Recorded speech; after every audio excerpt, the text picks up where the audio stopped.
Hi guys, welcome to Tactive channel. Hope you're doing well. In this video I'm going to be showing you how you can annotate on Zoom. So in this case, log into your Zoom first. After login, open a new meeting.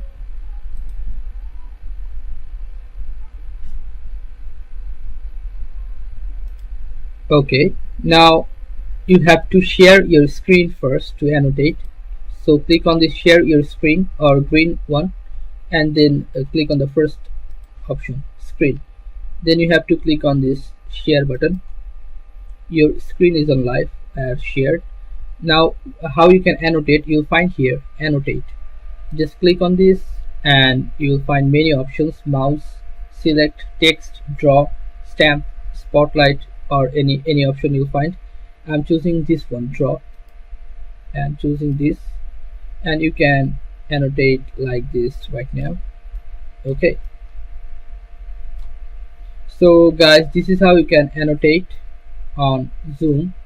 So guys, if you find this video helpful, then please give a thumbs up and don't forget to subscribe the channel. Thank you so much for watching the video.